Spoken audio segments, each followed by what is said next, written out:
aimnya tuh tetap pengen akun ini harus bisa growth sebesar-besarnya, spektakuler. Gue mau hasilnya tuh bagus. Gue trading kayak biasa aja. Ini kan dilihat orang. Ini masa saldo 2.500 turun 1.500. Pas turun ke 1.500 tuh pressure-nya mulai ada. Yang harusnya gue trade seperti biasa, gue entry, gue jadi entry takut. Ini gue abis rugi, beruntun. Gue gak mau stop. Ini kalau misalkan gue stop, waktu gue kayak bom waktu nih, udah makin deket ke penutupan. Sebelum mulai aku mau ngingetin teman-teman terlebih dahulu bahwa memulai perjalanan trading itu pastinya penuh tantangan. Pastikan kalian latihan dulu. Latihannya seperti apa? Menggunakan akun demo. Di MFX kalian bisa buka akun demo dan mendapatkan 4 opsi dana virtual yang bisa kalian pilih sendiri. Pastikan kalian download aplikasi MFX menggunakan link yang ada di kolom deskripsi. Halo guys, selamat datang di podcast MFX bersama saya Albert dan hari ini ditemani tamu spesial Dennis SLL. Halo Dennis. Halo Bart, halo semuanya. Oke, mungkin buat teman-teman yang nggak tahu, Dennis hari ini spesial banget datang ke MFX. Kita bakal ngobrol karena sebulan ke belakang nih, di bulan Agustus dari tanggal 4 sampai tanggal 31 Agustus kemarin, Dennis open portofolionya di aplikasi MFX lewat fitur yang namanya Feature Trader MFX. Dan itu kita benar-benar fully transparan, teman-teman bisa lihat posisi Dennis dari tanggal 4 sampai 31 tuh selama 1 bulan penuh. Jadi lengkap tuh ya. Posisinya lagi buka apa, TP-nya gimana, SL-nya gimana, semua datanya kita share secara lengkap dan transparan. Dan mungkin sebelum kita lanjut pembahasan lebih dalam nih Dennis ya. Kenapa lu ketawa-ketawa? Karena kita pengalaman yang menurut gua dari MFX itu juga kita lagi ibaratnya mencoba sebuah fitur baru dan Dennis ini jadi orang pertama lah yang kita ajak buat sharing trading performance-nya, trading portofolionya secara transparan. Dan mungkin kita balik nih ya. Kita kan memulai obrolan ini mungkin kayak sekitar 3-4 bulan lalu gitu ya.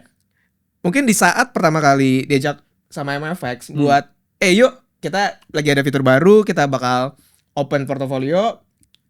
Waktu itu Dennis impressionnya kayak gimana? Menurut Dennis kayak gimana waktu itu? Pertama kali pas kita masih meeting itu kan. Betul. Kita mulai kan.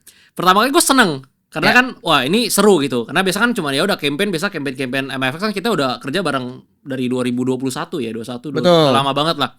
Cuman yang kali ini kan beda kan, dimana ini dalam 1 bulan bukan cuman campaign, bukan cuman apa segala macam, tapi kita trading beneran, kita open portfolio yang bisa diakses banyak orang.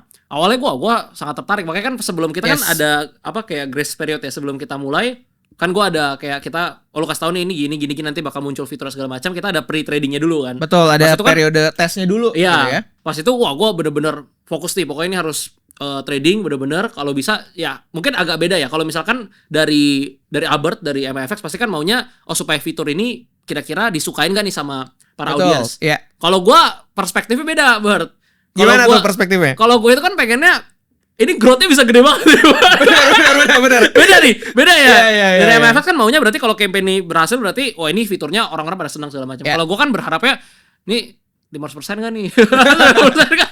Makanya dari awal itu kan gue di chat di grup itu kan gue ini udah naik nih ya kan. Ini segini nih gue update kan segala macam sampai akhirnya 60% something kan. Betul. Gitu. Dan itu memang yang gue seperti itu. Memang yang di DM sebenarnya pengen lihat juga kira-kira bisa profitnya berapa banyak gitu ya. Ya. Nah, waktu itu kan dapat penawaran tersebut, open portfolio dan segala macam. Apakah itu di campaign ini bareng MFX ini Kak pertama kali Dennis akhirnya open portfolio ke umum secara transparan selama 1 bulan penuh gitu? Di forex maksudnya? Yes, betul. Pertama kali. Dan itu ternyata jadi pengalaman yang cukup unik juga ya. Cukup menarik juga. Itu dia masalahnya, Bert. Ternyata beda feel-nya. Lo ada pertanyaan mau sekarang atau nanti? Mungkin nanti dulu ya. Nanti dulu.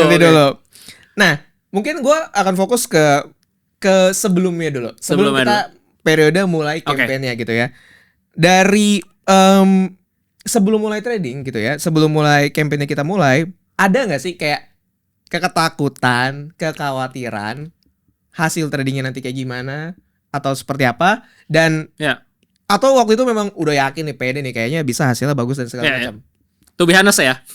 Pas awal ini pre-trading itu ngomong pre-trading ya. Sebelum yang 4 Agustus itu ya. Mungkin gua kasih konteks dulu ya buat teman-teman ya. Jadi kita mulai campaign portofolio Dennis tuh bisa dilihat dari tanggal 4 di Feature Trader. Tapi Dennis tuh sebulan sebelumnya udah mulai trading duluan karena kita mesti ngetes dulu datanya masuk atau enggak dan kayak gimana gitu. Nah, sebelum mulai artinya itu gue benar-benar sangat pede lah karena kan gue berasa ini modal segini. Oke, ini memang gue trading pakai modal yang kurang lebih sama gitu kan, $1,000-2,000 which is ya emang gue lakuin udah bertahun-tahun gitu kan. Dan cuman bedanya ya ini gue enggak konekin ke MT by the way. Jadi gue full pakai aplikasi MFX, gue juga pengen tahu ini kalau trade pakai aplikasi kayak gimana sih experience-nya. Nah, habis itu jalan kan seminggu 2 minggu itu pas minggu keduanya kan gue lagi di Bali kan yang gue bilang ke lo kan. Gue di Bali ada kerjaan habis itu sambil liburan juga gue sambil trade segala macam. Gue no problem, sangat pede, maksudnya bukan sangat pede, maksudnya kayak gue trading di biasanya aja gitu. Kayak gue trading biasa, nggak ada bedanya sama sekali.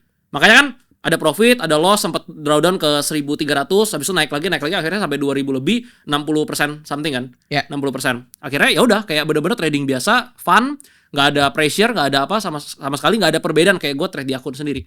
Sebelum tanggal 4. Sebelum tanggal 4. Sebelum tanggal 4. Dan mungkin gue nambahin konteks sedikit ya buat teman-teman ya. Jadi sebelum tanggal 4 itu Dennis buka akunnya dengan modal tuh 1.500. Ya. Dan kita ada sekitar 1 bulan buat periode pretestnya. Makanya kalau teman-teman waktu pertama kali join tuh itu udah ada data performance-nya itu dari 1 bulan sebelumnya.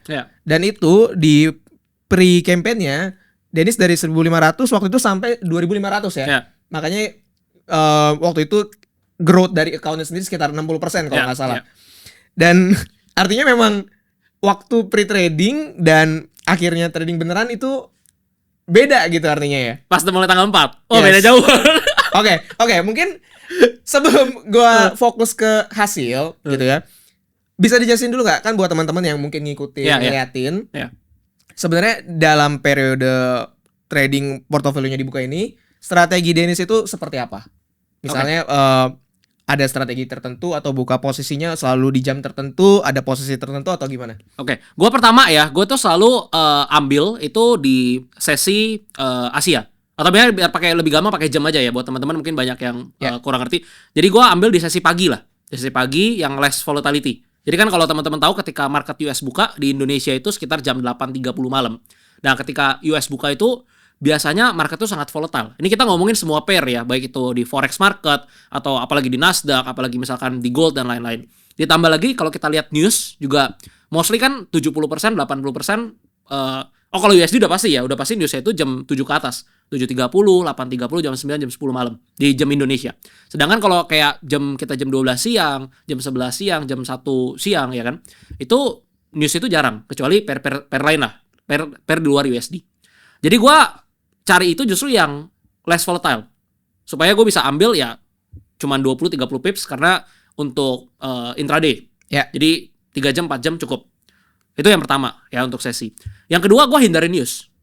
Karena basically trading di news itu ya kan kayak sama Pak Dwi kita kan. Betul. NFT segala macam. Enak gak? Oh enak. Kenapa? Bisa cuannya banyak.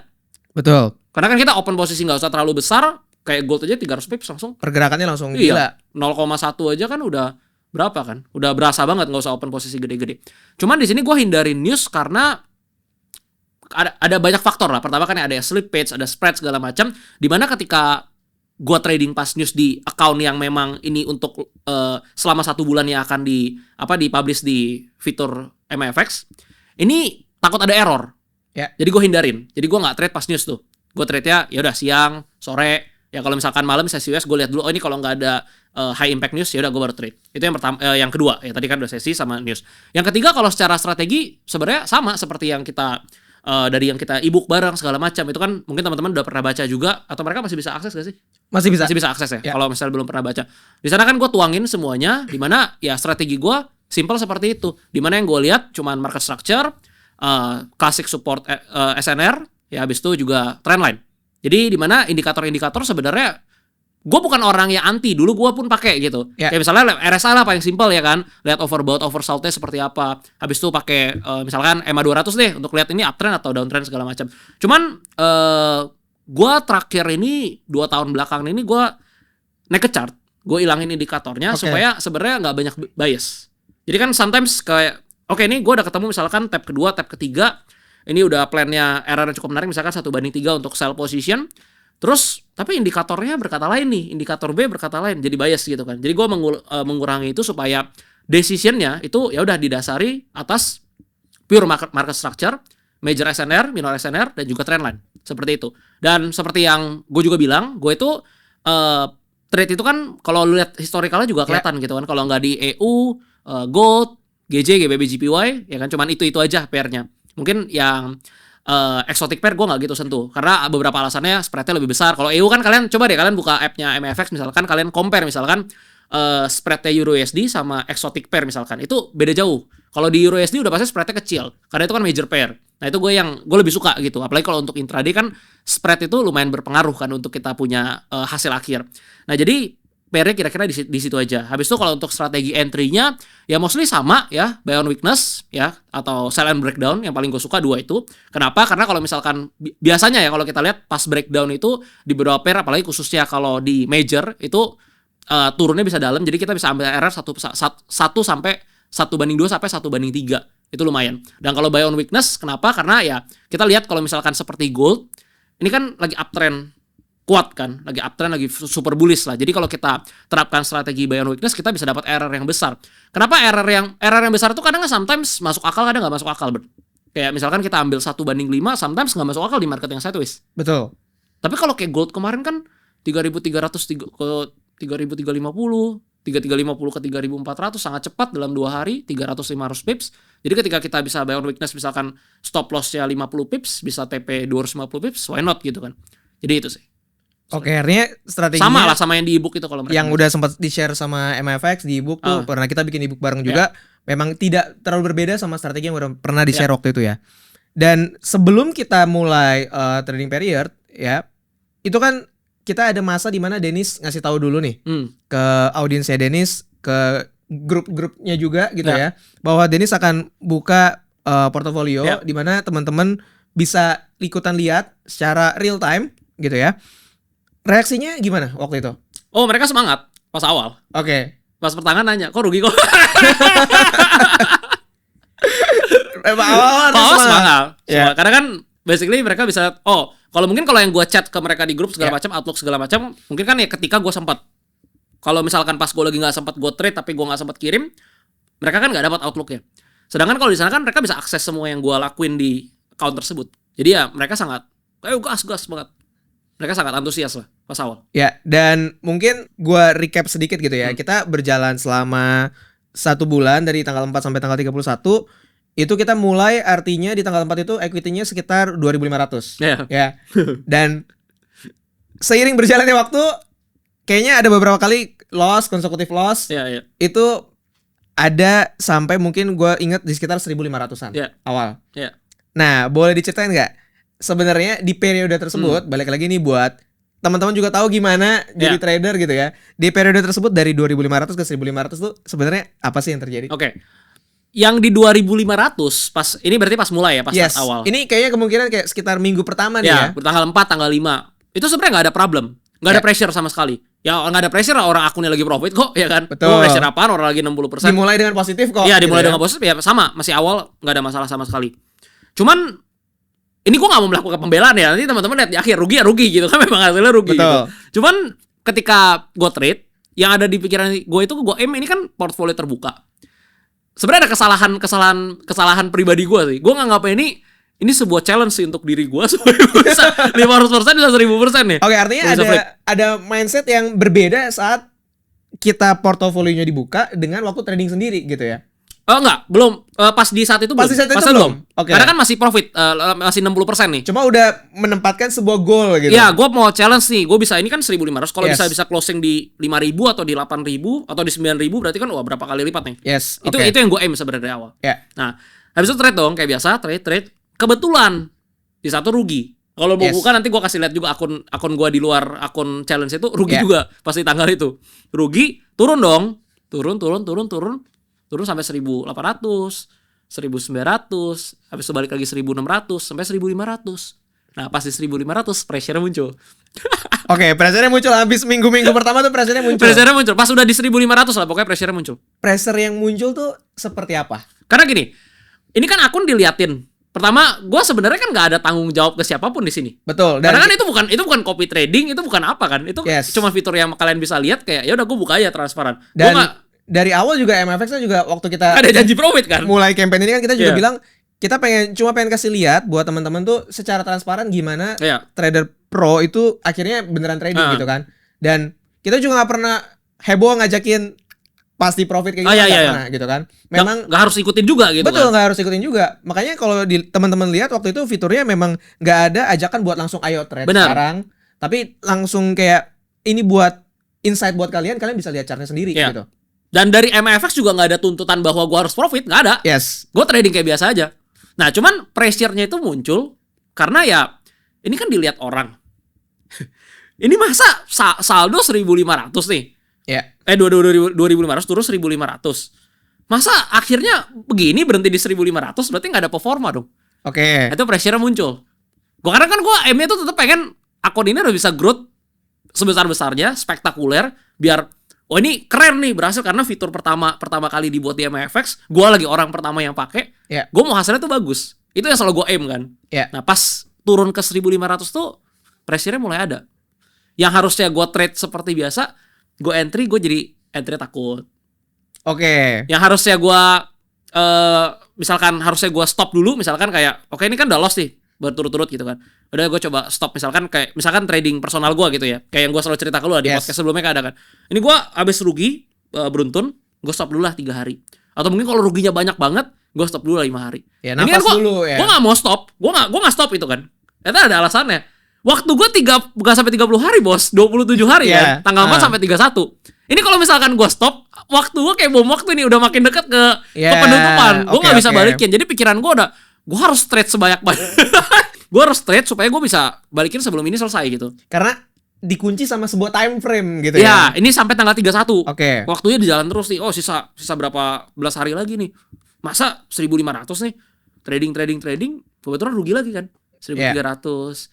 1.200, 1.100, naik 1.400, turun lagi 1.100. Bolak-balik di sana aja. Bolak-balik.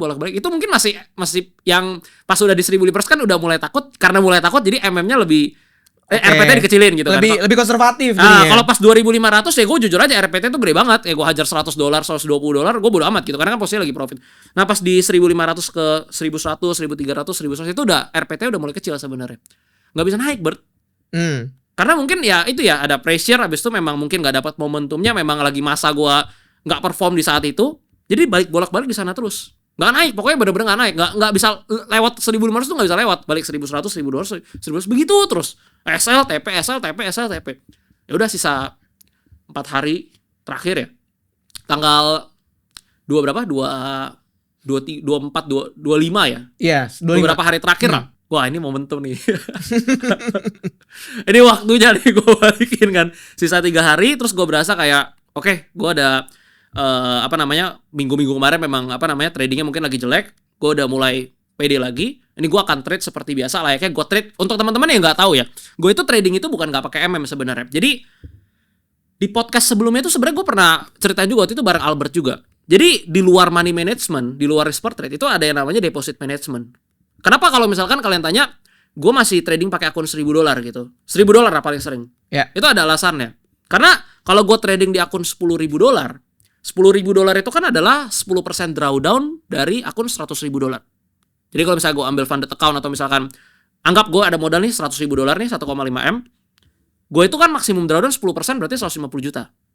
Daripada gue top up nih 1,5 M, nanti gue tiba-tiba FOMO rugi 20%.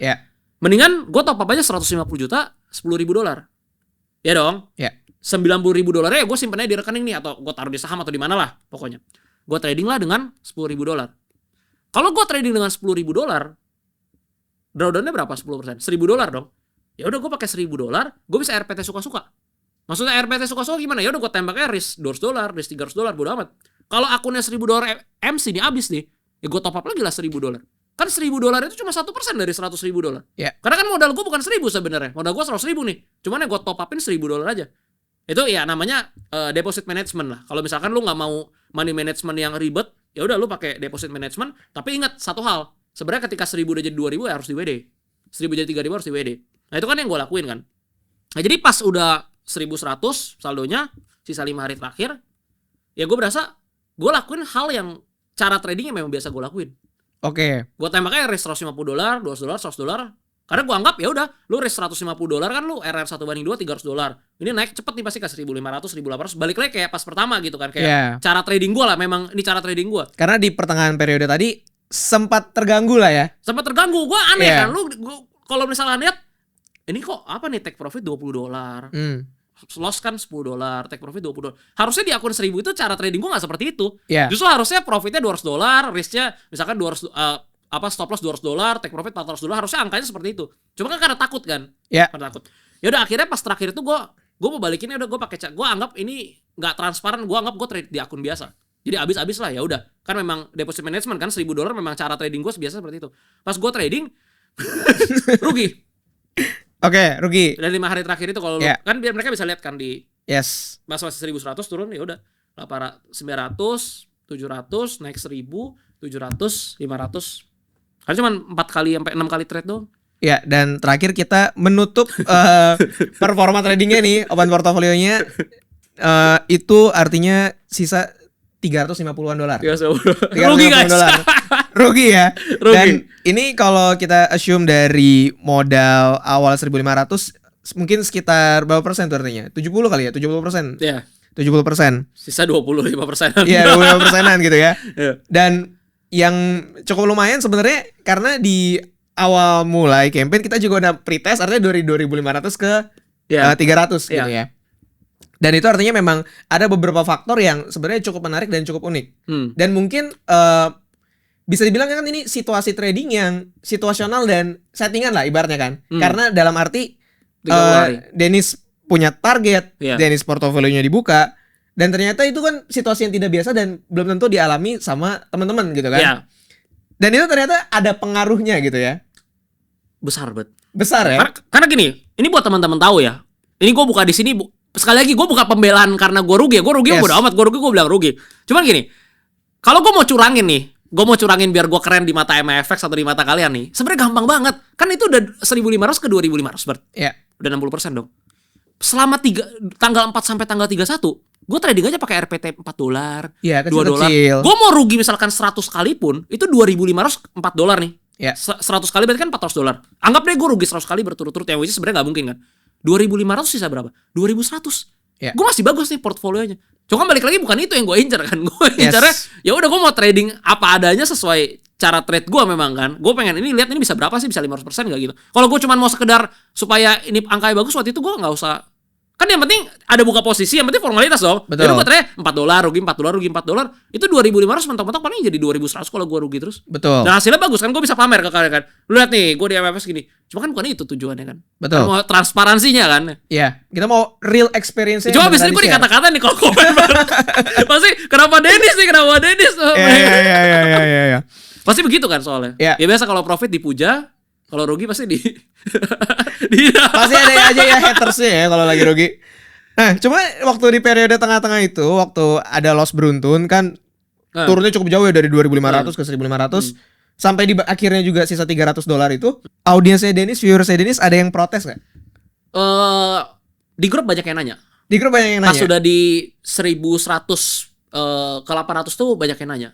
Oke. Kayak, oh ini kok lagi loss beruntun ya? Kok ini lagi konsekutif loss segala macam gitu. Terus ya udah gue ceritain yang tadi gue ceritain, gue bilang. Ya memang gue tradingnya lagi rugi segala macam. Habis itu performanya memang nggak bagus. Habis itu ditambah lagi pressure. Ya gue nggak ngomong di Instastory, tapi ya di grup gue bilang ya ada pressure lah. Karena ini beda gitu. Ya gue bilang ke mereka gitu. Dan memang rugi kan? Nggak bisa ditutupin, memang lihat ya memang rugi rugi kan. Dan artinya sebenarnya justru pertanyaannya muncul di akhir-akhir lah gitu ya. Akhir-akhir. Di pertengahan artinya masih pada menyimak masih lah ya. pada optimis kayak ini bisa balik. Sama kayak gue masih ini 1.500 mungkin masih bisa balik kan, masih ada waktu. Ya, ngelewatin pengalaman open portfolio selama 1 bulan 4 minggu 20 hari trading gitu ya. Yang kalau kita ngelihat dari sisi hasilnya gitu ya, dari hasil profit atau loss-nya, performance-nya mungkin kan bisa dibilang kurang memuaskan. Dari 1.500 modal awal sampai akhirnya 350. Pertanyaannya, dari periode trading ini ada nggak sih hal positif yang bisa Dennis ambil dan pelajari gitu?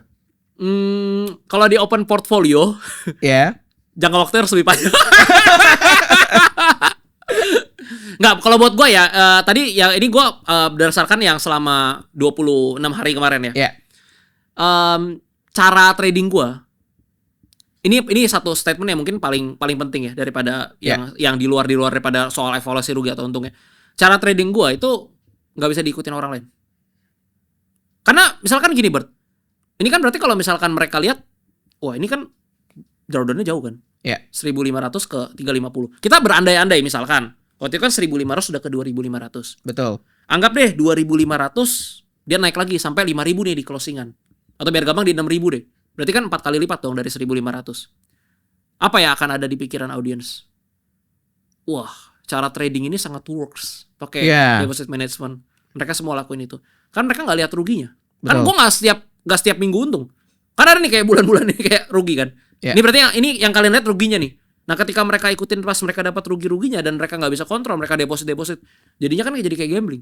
Jadi menurut gua cara ini kalau mungkin beberapa orang bisa ya, tapi menurut gua nggak bisa diikutin sama semua orang. Makanya balik lagi kalau misalkan nanti tahun depan kita ada open portfolio lagi, kayaknya kita harus pakai yang RPT 1% 2% gitu. Dan gua selalu saranin ke mereka juga, kalau kalian misalkan baru nih terjun ke trade, jangan pakai cara deposit management.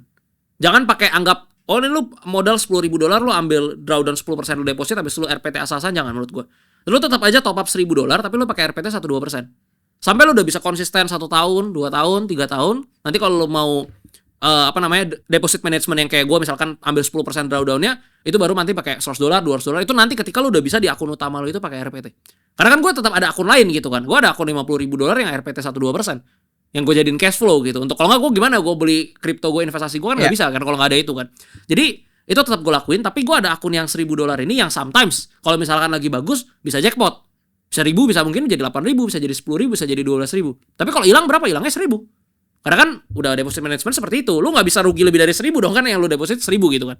Nah jadi tapi satu statement yang gue bilang adalah cara ini nggak bisa ditiru semua orang. Dan gue tetap menyarankan, walaupun ini cara trading gue, tapi gue tetap menyarankan untuk teman-teman di sini yang mungkin lagi nonton video ini, atau misalkan kalian memang user MFX, jangan pengen ubah nih $1.000 ke 8.000, jangan dulu gitu. Tapi coba fokus RPT 1%, 2%, lihat nih akunnya bisa bertahan berapa lama.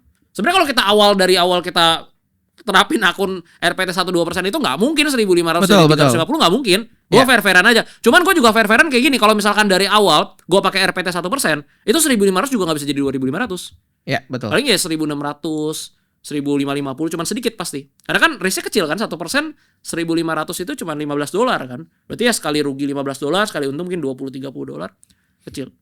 Dan itu ya tadi yang gue bilang lah. Semoga mereka jangan depo kan, hajar. Ya benar. Gak bisa, karena gak bisa gitu kan. Apalagi ya ada nggak orang yang bisa, banyak kan, kayak beberapa narasumber yang lu undang juga kan bisa kan cara seperti itu kan. Betul. Tapi nggak bisa untuk semua orang. Oke.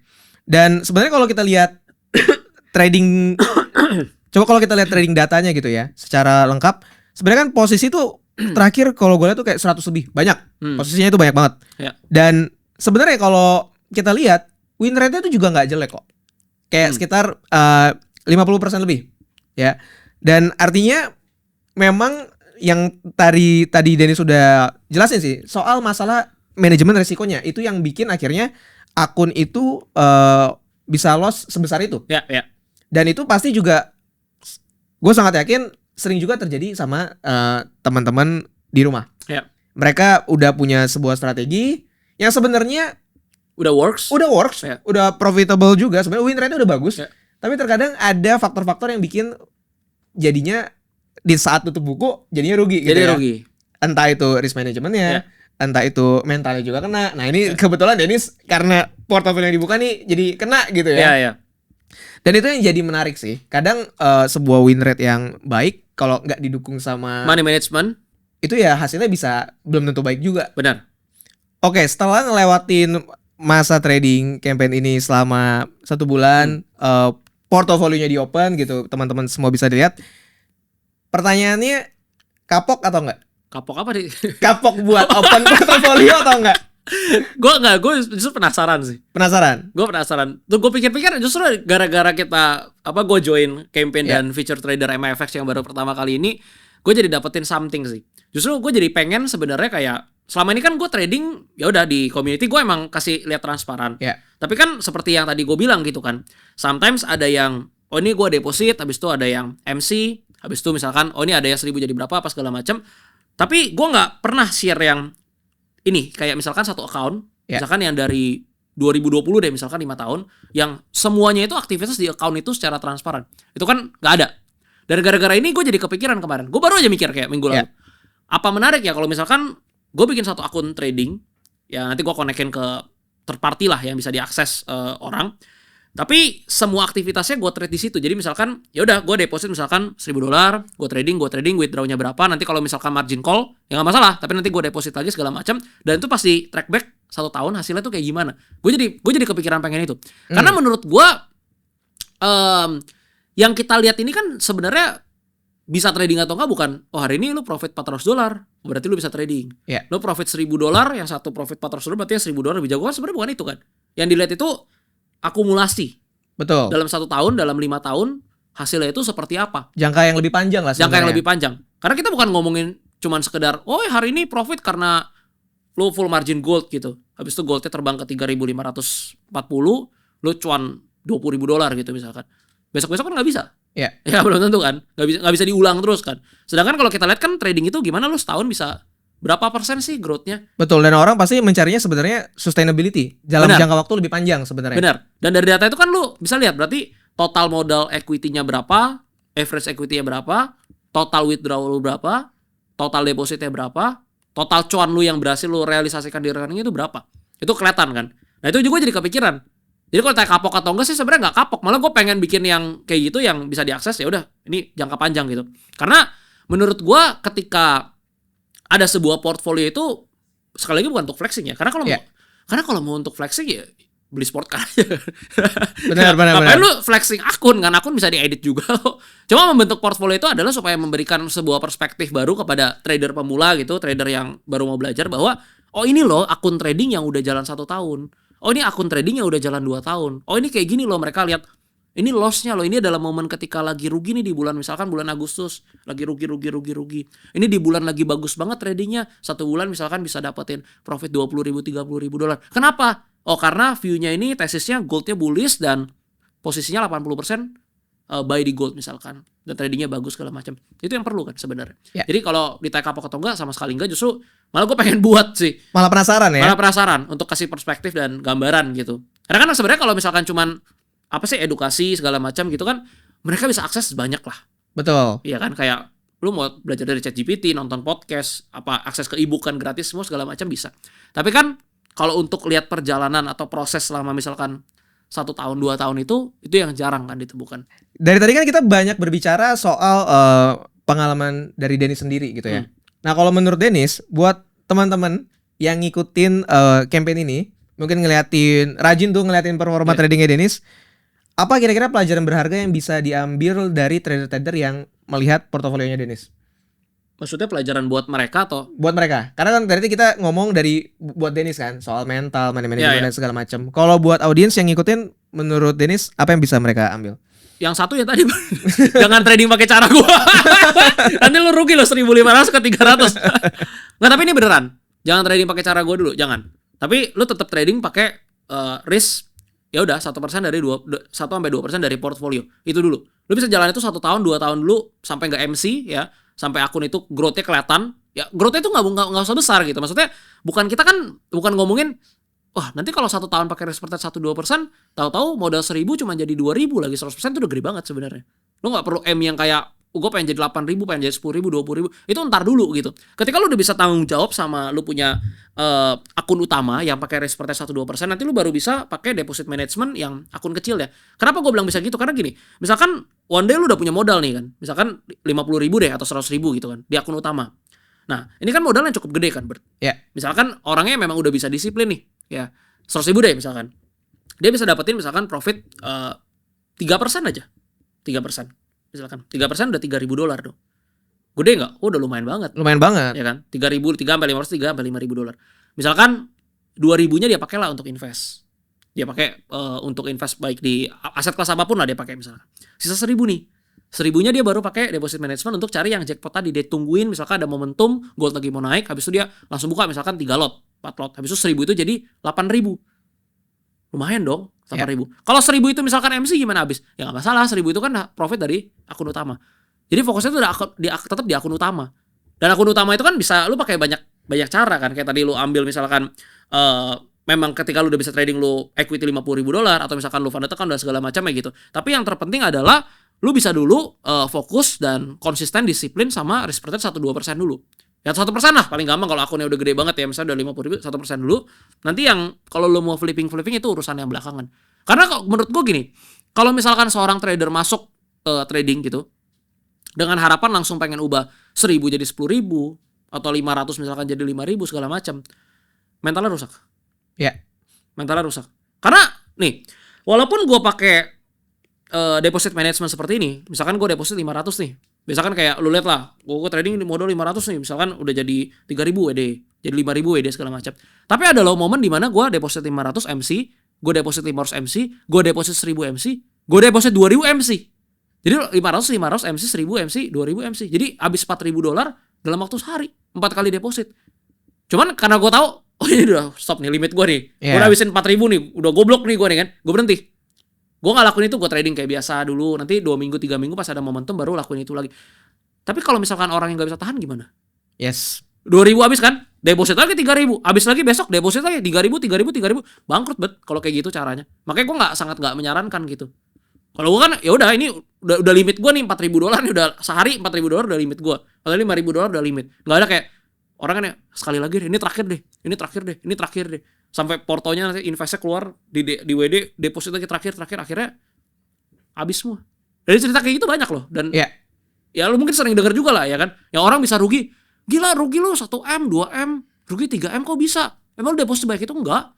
Depositnya awalnya 30 juta, reverse 50 juta, 100 juta, soalnya 30 kali 3M. Iya, gak sadar lama-lama udah ngegulung sebesar itu. Bahaya kan? Bahaya. Makanya gue takut sebenarnya. Makanya gue paling takut itu kalau misalkan orang tanya nih cara trading lu gimana, gue jelasin ini trading gue nih, ini akun gue nih, kan akun gue udah banyak kayak gini, diikutin, waduh bahaya. Tapi kalau orang udah bisa trading ikutin nggak masalah, karena mereka kalau orang udah bisa trading kan, oh ya udah, ini gue ada limitnya nih, ini gue cuman ya udah dana segini yang untuk gue flip nih, yang untuk gue cari jackpot, kalau gagal 1-2 kali udah gue stop gitu. Jadi balik lagi stick, kalau misalkan tadi balik ke pertanyaannya Albert, pesan apa yang mereka bisa ambil gitu. Lo harus tetap bisa trade pakai risk per trade 1% dan account dengan money management yang baik dulu. Nanti kalau flipping itu urusan belakangan gitu. Kalau lo nggak mau flipping kayak gitu pun juga nggak masalah. Yes. Yang pasti jangan pernah terjun pertama kali langsung lo pengen flipping karena jadi nggak ada beda sama gambling. Karena itu sangat spekulasi kan, spekulatif banget itu kan. Lo taruh risknya cuman 20 pips, 30 pips, lo cari 500 pips biar lo bisa ubah 1.000 ke 8.000 ke 12.000 kan. Oke, menarik. Dan artinya kan selama 1 bulan kemarin di bulan Agustus, selain akun yang kita open portofolio ini, pasti kan ada akun-akun trading Dennis yang lain. Ya. Nah, penasaran juga sih, apakah hanya satu akun yang kita open portofolio itu aja yang rugi, atau sebenarnya di bulan itu mostly pada rugi? Rugi.